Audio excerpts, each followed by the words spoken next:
Halo teman-teman, balik lagi dengan Ice Beam di sini. Akhirnya Silhouette Piece kembali hadir. Oda emang sepertinya seneng banget bikin para fans berteori dan berspekulasi sebenarnya apa sih buah iblis Loki. Karena di chapter terbaru 1170 Loki sudah berhasil memakan buah iblis legendaris tersebut. Tapi sayangnya lagi-lagi Oda hanya baru menampilkan siluetnya aja. Oke, anyway, di video analisis kali ini seperti biasa gua akan memberikan beberapa detail-detail menarik yang mungkin kalian terlewat dan teori-teori yang muncul di One Piece chapter 1170.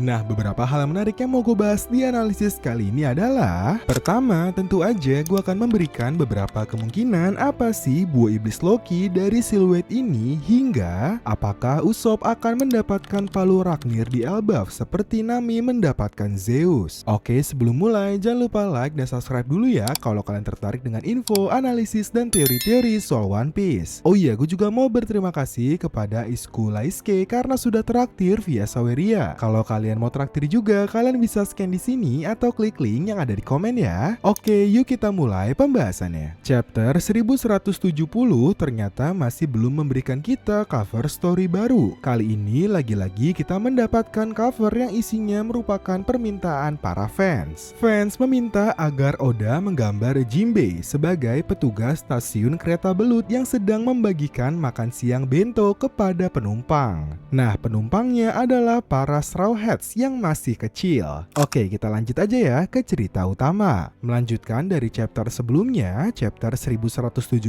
dibuka dengan Loki yang sedang terjatuh. Dia kaget karena ada serangan tiba-tiba dari palu Raknir. Loki mengira ada seseorang di dalam ruangan harta karun, tapi ternyata kosong. Palu Raknir kembali menyerang Loki, tapi karena Loki udah muak banget, akhirnya Loki balik nyerang dengan palu miliknya. Namun palu Loki hancur karena nggak kuat menahan serangan Raknir. Nah, di sini bagian menariknya. Walaupun palu Loki hancur, tapi ternyata palu Loki sempat bikin Raknir benjol, dan di sini terungkap bahwa ternyata Raknir adalah seekor tupai. Nah, dari sini kita bisa mengambil kesimpulan bahwa ternyata Raknir memakan buah iblis tupai. Hal ini merupakan jawaban kenapa Raknir bisa bergerak sendiri. Nah, tapi kalau memang ternyata Raknir memakan buah iblis, artinya Loki sudah pernah melihat bahwa ada senjata yang bisa memakan buah iblis. Pertanyaannya, kenapa Loki ketika bertemu Shamrock dan melihat kekuatannya, dia benar-benar kaget dan bertanya-tanya gimana sih cara kerjanya. Hal ini seakan-akan kalau Loki nggak pernah lihat senjata dengan buah iblis sebelumnya. Oke, lanjut. Tanpa dialog dan penjelasan, tiba-tiba Raknir yang sudah berubah menjadi tupai memberikan buah iblis legendaris tersebut ke Loki. Setelah memakan buah iblis, Loki langsung berubah menjadi makhluk super besar, bertanduk dengan cakar tajam dan berbulu. Dari analisis gua sebelumnya, gua berteori kalau Loki mendapatkan buah iblis Fenrir. Sejauh ini teori tersebut masih masuk akal menurut gua karena ciri-cirinya masih masuk. Tapi yang gak kalah menarik adalah kemungkinan bahwa Loki mendapatkan buah iblis Mythical Zoa Nidhogg. Menurut gua teori ini jauh lebih masuk akal. Gua coba jelasin alasannya ya.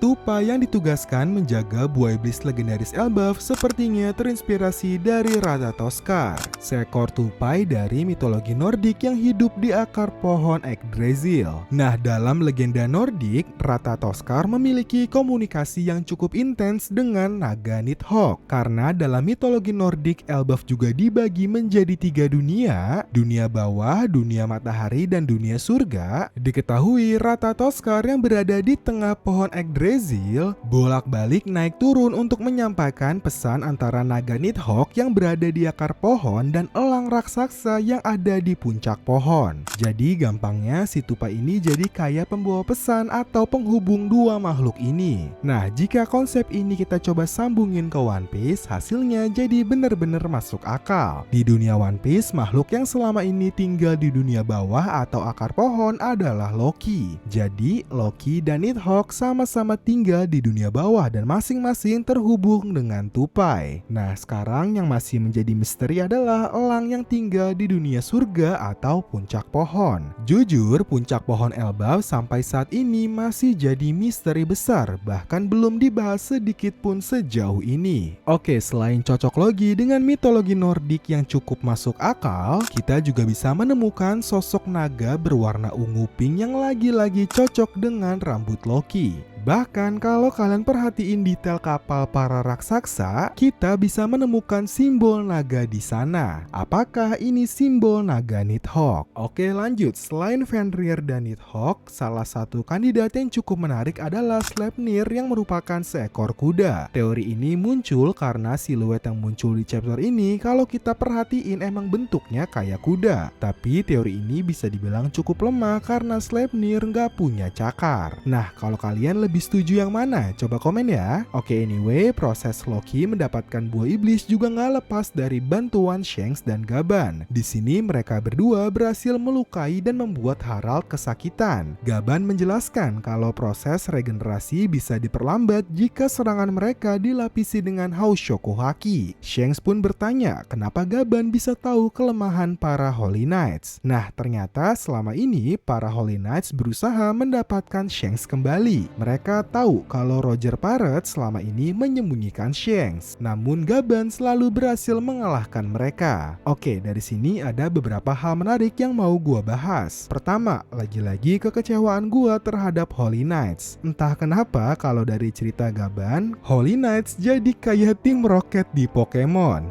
Mereka bener-bener cupu sebenarnya, makanya bisa dikalahkan berkali-kali oleh Roger Pirates, khususnya Gaban. Reaksi Somers ketika bertemu Gaban lagi di Elbaf sekarang bener-bener masuk akal. Kedua adalah kenapa para Holy Knights bisa tahu kalau Roger Pirates memiliki Shanks. Di sini ada beberapa kemungkinan. Holy Knights tahu dari beberapa warga yang tidak sengaja melihat Shanks bersama Roger. Kedua, ada pengkhianat di Roger Pirates yang membocorkan informasi tersebut ke pemerintah dunia. Nah, ketiga adalah siluet anak kecil yang mirip banget dengan Mihawk. Coba komen, menurut kalian masuk akal nggak sih kalau ternyata Mihawk juga dulunya merupakan anggota Holy Knights? Jujur, teori ini susah banget dianalisis lebih jauh karena timeline-nya nggak jelas. Oke, anyway, sekarang kita kembali lagi ya ke Loki. Setelah memakan buah iblis, Loki langsung mendatangi Harald. Di sini terlihat Harald sempat menyerang Loki, tapi menariknya, serangan Harald bener-bener kayak tembus, nggak ngasih efek apa-apa. Ini antara Loki punya kekuatan kebal atau Loki menghindar dengan kecepatan tinggi, jadi seakan-akan terlihat seperti tembus. Oke, lanjut. Loki kembali ke wujud manusia dan dialog yang cukup dalam terjadi. Loki berkata bahwa dia menyimpan dendam pada Harald karena telah memaksanya membunuh ayahnya sendiri dan hidup dengan beban itu selamanya. Tapi justru di sini Harald hanya menjawab, "Aku juga, aku mencintaimu." Jujur ini sedih banget. Akhirnya Loki menyelesaikan serangan ini dengan Ragnir ke tubuh Harald. Di sini terlihat bahwa Loki menggunakan haus Shokuhaki pada Ragnir karena ada petir hitam. Di saat yang bersamaan, petir datang dan menyambar Harald. Sekarang pertanyaan terbesarnya adalah, apakah Harald benar-benar mati? Jujur, gue sendiri masih 50-50. Karena kalau dari penjelasan Gaban, Haki itu cuma menekan atau memperlambat regenerasi. Imu sebelumnya juga menjelaskan kalau mereka itu benar-benar abadi, artinya nggak akan bisa mati. Contoh aja Somers yang udah sering banget dikalahkan Gaban, tapi masih hidup sampai saat ini. Oke, lanjut. Dari momen ini mungkin udah saatnya kita nobatkan kalau Loki jadi salah satu karakter paling kuat saat ini. Dari mulai punya buah iblis legendaris yang bisa mengalahkan Harald, lalu punya senjata super kuat seperti Ragnir, lalu Loki juga punya haki yang cukup kuat dari mulai haus Shokuhaki di level advance hingga Kenbun Shokuhaki karena dia bisa melihat dengan mata tertutup. Bahkan gak berhenti sampai situ, secara ras Loki juga spesial banget karena dia merupakan keturunan Ancient Giant. Nah, tapi dari semua itu justru yang lebih mengherankan lagi adalah kekuatan Shanks. Dari sini bisa kita simpulkan juga kalau Shanks bener-bener kuat banget karena dia mampu mengalahkan Loki dan menahannya di Underworld. Jujur, gue bener-bener gak sabar melihat Loki menghabisi Holy Knight setelah flashback ini berakhir.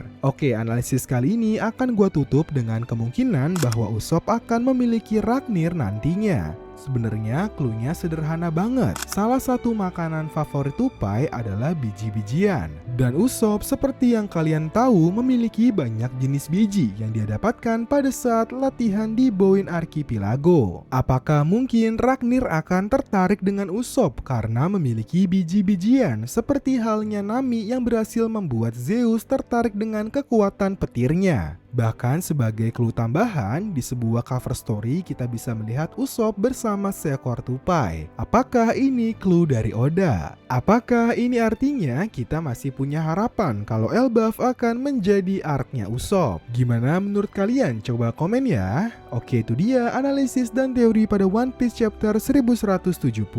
Terima kasih sudah nonton video ini. Jangan lupa like, comment, share, dan subscribe supaya gue makin semangat bikin video.